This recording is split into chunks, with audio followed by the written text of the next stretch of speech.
Parachi Pregunta, hoy con una invitada internacional, la expresidenta de Costa Rica, Laura Chinchilla. Expresidenta, bienvenida. Quiero hacer un recorrido por los países de la región, hablar un poquito de democracia en estos países. Empiezo con Daniel Ortega. Ahí está el encarcelamiento de sacerdotes, los presos políticos, las ocupaciones policiales, las confiscaciones ilegales de medios de comunicación. ¿Qué mensaje manda el espaldarazo que recibió Ortega con la elección de su candidato en el SICA y la condena de 27 países en la OEA? El mensaje es un mensaje contradictorio. Por un lado, es muy importante la resolución que se obtuvo en el seno de la OEA porque es una resolución aprobada por una mayoría apabullante. Es decir, que ya en la OEA Daniel Ortega no tiene ningún espacio. Pese a ello, sabemos que a Daniel no le importa mucho lo que pasa en la OEA. Ya la había expulsado del país, había tomado posesión de la sede y sacó a su embajador de esa organización. Por lo demás, quisiéramos que la OEA avance más bien hacia la aplicación de la Carta Democrática en Nicaragua. Sin embargo, mientras esta es la resolución en la OEA, en el SICA se le da una especie de espaldarazo. Algunos dicen que no es tan explícito, pero no deja de serlo. En tanto se le ha entregado la Secretaría General al representante de Nicaragua, y en Nicaragua no hay ningún representante de ese país, ningún representante oficial que no siga la línea represora que Daniel ha venido implementando en ese país. La diplomacia secreta del Vaticano, que demoró tanto en pronunciarse, ¿es complicidad? Es un silencio que ha sido mucho más prolongado de lo que uno hubiese imaginado.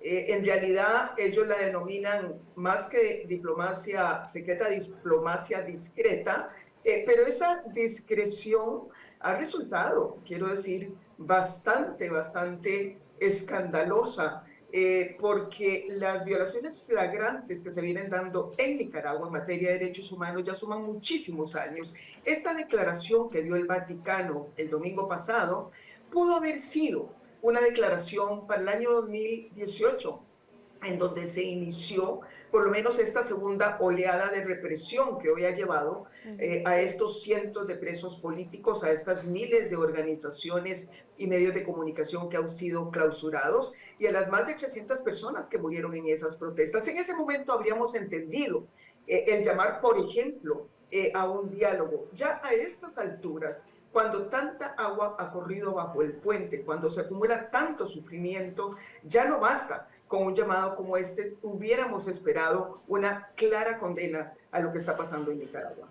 Paso a Guatemala, expresidenta. Yamatei tiene presos a varios periodistas, votó a un fiscal.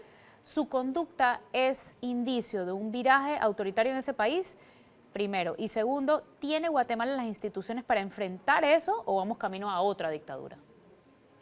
Bien sabemos que todos los estudios globales nos están indicando que hay una especie de deterioro claro, franco, abierto en muchas democracias del mundo, sin hacer distinción entre países ricos, ingreso medio, o países pobres.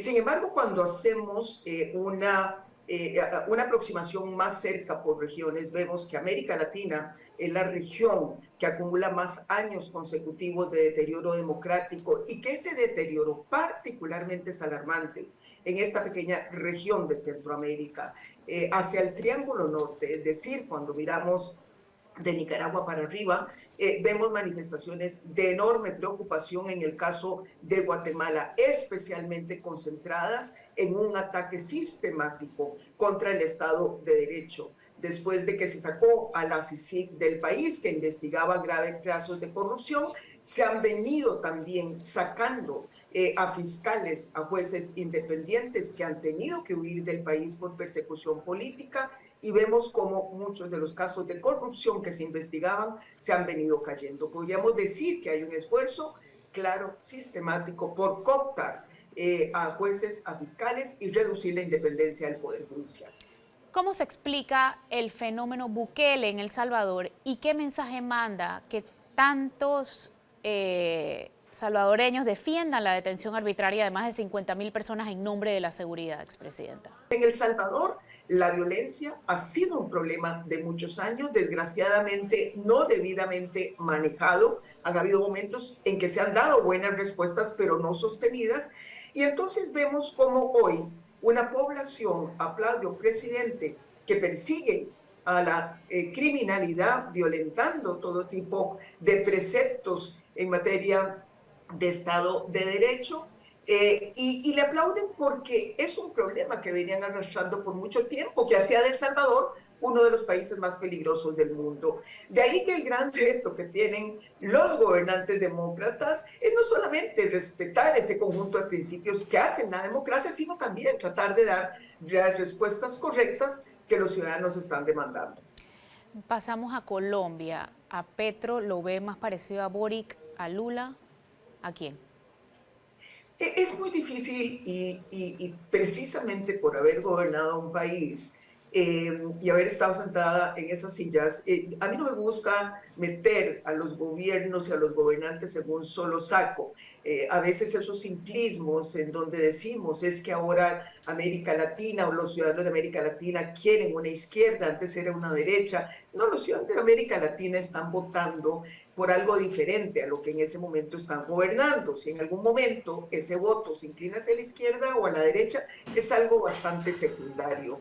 Entonces, yo prefiero ver a cada uno de estos gobernantes que están resultando del superciclo electoral, que ya está a mitad de camino en América Latina, como el resultado de condiciones muy propias de cada país. A mí me tranquiliza bastante hasta ahora ver algunas declaraciones que Petro ha emitido, especialmente en materia política internacional, que van en la misma dirección del presidente Boric, es decir, separar los problemas de violaciones de derechos humanos en nuestros países, con independencia de si quien viola esos derechos humanos es un gobernante de izquierda o de derecha. Y ojalá sigan por esa línea. Antes de irnos a cambio, expresidenta, su pronóstico de Lula, tomando en cuenta su vínculo con la corrupción. Bueno, la elección de Brasil es una elección de las más complejas que están teniendo lugar. No solamente se trata de la democracia más grande de América Latina, se trata de, en este momento quizás, una de las democracias, sino la más de América Latina, más polarizada, con dos opciones igualmente controversiales. Por un lado, el presidente Bolsonaro, que desde la misma esfera del poder ha venido cuestionando la integridad del proceso electoral en Brasil, uno de los procesos a mí me parece más sólidos que existen en América Latina. No pareciera haber razones que justifiquen las críticas que le está haciendo a las autoridades electorales. Y por otro lado, ciertamente un candidato como el expresidente Lula, que arrastra controversias judiciales. Es producto de esta polarización en donde ningún tercer candidato se convirtió en una opción para el electorado brasileño. Hasta ahora las encuestas vienen dándole una ventaja a Lula, pero ciertamente habrá que ver en las próximas semanas qué va a acontecer. Vamos a un cambio, ya volvemos y seguimos hablando con la expresidenta de Costa Rica, Laura Chinchilla. No se vayan. Ya de vuelta en Flor Mi Sriracha y pregunta hoy con la expresidenta de Costa Rica, Laura Chinchilla. Expresidenta, ¿cuál es el país de la región donde más el gobierno está cometiendo abusos contra los derechos de sus ciudadanos? Bueno, sin duda alguna Nicaragua, porque Nicaragua está rompiendo los parámetros de muchas de las autocracias que hemos estado viendo, los niveles de crueldad, la enorme cantidad, digamos, de víctimas que acumula desde periodistas, protectores de los derechos humanos, políticos de oposición. No existe prácticamente un precedente en la historia reciente de nuestra región. ¿Qué papel real en la práctica juegan los organismos internacionales, la OEA, otros, a la hora de pronunciarse sobre los derechos y los abusos ciudadanos de los países de la región? Bueno, es que el principal problema que estamos teniendo es que ya nos hemos dado cuenta de manera reiterada que no basta con los pronunciamientos. Entonces, el gran problema, la gran limitación es cómo pasar a los hechos, cómo hacer para que esos pronunciamientos tengan alguna consecuencia sobre estos autócratas y dictadores de nueva generación, cómo hacer para que les duela y para que hayan de alguna manera presiones concretas que les hagan cambiar de posición. Ya no basta, simple y sencillamente ya no basta con las declaraciones que hemos estado viendo, por ejemplo, de parte de la OEA o de otros organismos internacionales en materia de derechos humanos. Parecen ser más los países que se están moviendo hacia el autoritarismo que hacia la democracia. ¿Qué ha causado el viraje a la izquierda en la región? ¿Estamos condenados a gobiernos populistas? Bueno, lo primero que hay que diferenciar es que esos movimientos hacia la derecha que a nivel global están ocurriendo son 3 veces más el número de países que se mueven en una dirección autoritaria que los países que se mueven en dirección democrática. Esto no tiene que ver con izquierda o derecha. Tenemos situaciones y escenarios de gobernantes de derecha autoritarios y también situaciones con gobernantes de izquierda. Ahora, en cuanto al tema más, digamos, ideológico, doctrinario, yo tampoco le atribuyo una decisión consciente a los ciudadanos latinoamericanos. Los ciudadanos de América Latina están votando por aquellos candidatos que representan lo contrario de lo que están gobernando. Es decir, es un voto de castigo, un voto de venganza. Y si esa decisión es de izquierda o de derecha, termina siendo algo bastante secundario para los latinoamericanos. Hablando de eso, ¿cómo han variado las muestras de descontento en la región? Porque cada vez hay más protestas, más largas, más violentas. Por otro lado, ¿cómo escuchan los gobiernos si no es a punta de protestas y cierres de calle? Es muy interesante cuando vemos lo que nos dice el Latinobarómetro. Nos recuerda que si bien los latinoamericanos siguen creyendo en el poder del voto para manifestarse y para generar los cambios que se requieren, cada vez son más los ciudadanos que dicen yo voto pero también protesto. Es decir, aquí lo que nos están diciendo los ciudadanos es que ya no se conforman con votar, quieren más protagonismo, quieren ser escuchados, y cuando eso no ocurre, cuando sienten que votaron y luego los gobernantes no atienden sus preocupaciones, se tiran a la calle. Es algo normal. Aquí el gran desafío es cómo la democracia, a través de instrumentos democráticos, abre espacios para que entre elección y elección los ciudadanos puedan volverse mucho más protagónicos en las decisiones que se adoptan. Hablemos un poco del efecto que tienen las redes sociales en la protesta. Bueno, vaya, las redes sociales son un factor mayúsculo que explica mucho de lo que estamos viviendo en muchas de las disfuncionalidades que tienen las democracias. En el fondo no estamos hablando de que las redes sociales crearon la desinformación o crearon las noticias falsas o crearon la polarización. Estos fenómenos ya existían, pero las redes sociales han sido cajas de resonancia que de alguna manera magnifican todos estos fenómenos. Y entonces es lo que estamos observando. El caso de América Latina es particularmente desafiante por 2 razones. Primero, porque es una región en donde la gente está mucho más conectada a redes sociales o gastan más tiempo en redes sociales que el promedio global, 1 hora más al día, casi 3 horas y media, es un montón de tiempo. Y segundo, por el tipo de información que consumen las redes sociales, muy ligada, por ejemplo, a personajes como influencers, cosas así. Esto ha venido deformando el mensaje político y degradando también el debate público. ¿A qué se debe tanta migración de centroamericanos a Estados Unidos? ¿Qué es lo que no se entiende de ese tema?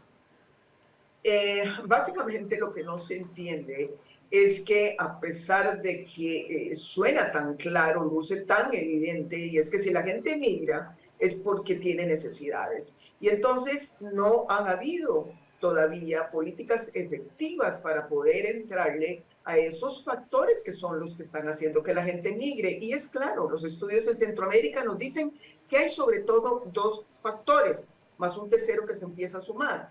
Los 2 primeros factores son oportunidades económicas, laborales, especialmente por eso emigra la gente joven. El segundo factor es la violencia, por eso migran madres con sus niños para sacarlos de los riesgos de las bandas criminales. Y el tercer factor que se suma en los últimos años son los problemas del cambio climático.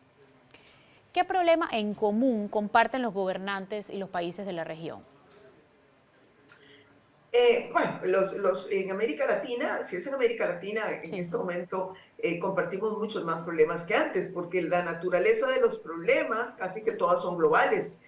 La pandemia, los efectos de invasión rusa en Ucrania, los problemas del incremento de precios, de la inflación, de la poco crecimiento económico, tiene que ver con todos estos problemas globales y cierto, no por no mencionar el gran problema que nos cubre a todos, que es el problema del cambio climático y sus consecuencias. Todos estos son problemas que compartimos. Y por último, antes de irnos a este cambio, Costa Rica se salió del Parlacén hace unos años. ¿Por qué no es productivo formar parte del Parlacén y para qué sirve el Parlacén hoy día?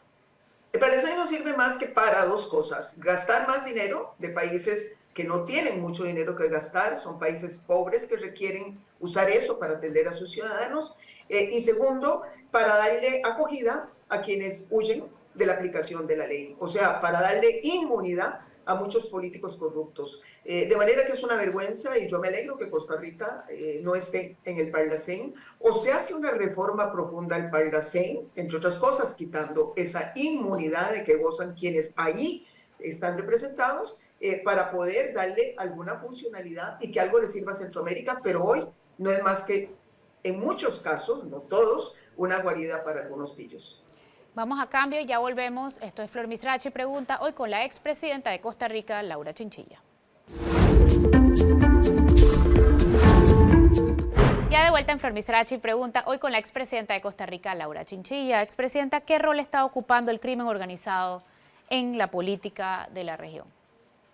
Bueno, el crimen organizado es un factor de mucho peso en lo que pasa en Centroamérica, y desgraciadamente tenemos que reconocer que las respuestas que intentamos por ya casi más de 3 décadas no han funcionado, todo lo contrario. Las políticas que estamos aplicando no solamente no han hecho desaparecer al crimen organizado, sino que le han dado más poder para corromper, para generar violencia, y para diversificar sus operaciones. De manera que aquí tenemos un gran desafío que tiene que empezar por un reconocimiento de las autoridades de Estados Unidos de que es necesario revisar esa estrategia de guerra contra las drogas en un proceso de una consulta con los países de la región. ¿Qué piensa usted de los incentivos fiscales por parte del Estado a las empresas privadas para que realicen inversiones? Pienso que cada país tiene que darse sus propios regímenes para atraer inversiones. Costa Rica, de hecho, ha incorporado también política fiscal en este proceso, pero hay que entender que estos deberían ser instrumentos de una relativa temporalidad, porque llega un momento en que son otros los incentivos que deben arraigar esa inversión extranjera, como la seguridad jurídica, como la calidad del recurso humano, para que así también los países puedan tener políticas fiscales sostenibles. En la disputa China-Estados Unidos, ¿cuál debería ser el papel de los países de la región? ¿Mantenerse cerca de Estados Unidos? ¿Aliarse a China? Bueno, yo creo que nuestros países deberían tener todo el derecho para establecer vínculos con ambos países, particularmente cuando hablamos de las opciones económicas que quieran explorar. Nuestros países son tan pequeños que si no buscan mercados grandes para exportar sus productos y servicios, les resulta mucho más difícil todo. Así que esa ha sido la posición, una posición un poco pragmática de explorar mercados, sin que esto suponga ninguna adhesión a ningún tipo de doctrina o ideología. ¿Qué mensaje envía al mundo, expresidenta, que varios expresidentes colegas hoy en Costa Rica hayan sido enjuiciados por casos de corrupción? Esto se lo pregunto en contraste con otros países donde en los casos de alto perfil reina la impunidad. El problema con la corrupción pública es doble. O sea, en primer término no debería ocurrir porque robar en la función pública es robar el dinero de la gente, pero lo más grave es cuando existe impunidad. Y hay una sensación en América Latina por igual, obviamente en nuestros países, de que los poderosos se libran de la aplicación de justicia. Desgraciadamente, cuando vemos casos como el de Odebrecht, en muchos países así ha sido. En Costa Rica, hasta ahora, la administración ha respondido. Sin embargo, para algunos costarricenses podría hacer bastante más, sobre todo en la forma relativamente lenta con que se están resolviendo algunos casos. La medida de permitir la importación paralela de medicamentos por parte de su sucesor Rodrigo Chávez, ¿le parece positiva o populista? No, a mí me parece que el presidente Chávez tiene un núcleo central de medidas que son buenas para el país y que esperamos que efectivamente pueda avanzar en ellas, y particularmente se refiere a intervenir algunos mercados con características un poco monopólicas, con excesiva protección, que ha elevado los precios de los productos, particularmente el arroz, las medicinas es uno de ellos. Yo no lo veo populista siempre y cuando logre conseguir la medida. Si se queda nada más en la enunciación, pues claro que sería una política meramente demagógica. Esperamos que pueda avanzar en la misma. Por último, expresidenta, en dinamismo económico a Panamá no le va para nada mal. Hablemos de cómo podemos mejorar en educación, calidad del recurso humano e institucionalidad. Panamá es hoy una de las poquitas estrellas que tiene América Latina en materia de crecimiento económico. Ha venido prácticamente volando junto con República Dominicana. Pero claro que sí, lo ideal sería que toda esta especie, digamos, de recursos adicionales, este bono de prosperidad que Panamá está consiguiendo, pudiese invertirlo en garantizarse mayores niveles de competitividad. Y para ser más competitiva, cualquier economía requiere invertir, especialmente en materia de recurso humano. Ese capital humano me parece a mí que es una de las grandes prioridades que tiene Panamá hacia adelante. Por último, expresidenta, ¿por qué a Costa Rica le ha funcionado la desmilitarización? ¿Y cuál es el peligro de volver a militarizar un país que ya fue desmilitarizado? La desmilitarización en Costa Rica, en lugar de convertirse en un factor de inseguridad, se convirtió en un factor de seguridad porque nos vacunó contra todas las tendencias autoritarias que en distintos periodos ha vivido la región. Al no existir un ejército, los gobiernos tienen que resolver sus problemas por la vía del Estado de Derecho y por la vía de la negociación política. No existe la tentación de ampararse en el ejército para poder mantenerse en el poder.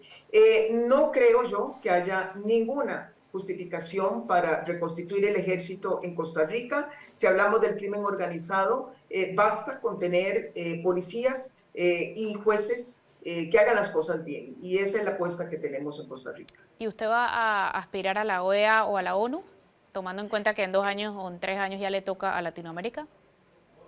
Pues la verdad que no, yo no he pensado en esas posibilidades. Estoy muy concentrada en la defensa de muchas causas que tienen que ver con democracia y derechos humanos, y desde donde estoy librando esas luchas, pues me siento bastante satisfecha. Muchísimas gracias, expresidente, por acompañarnos hoy en Flor Misrachi Pregunta. Hoy con la expresidenta de Costa Rica, Laura Chinchilla. Que tengan excelente día.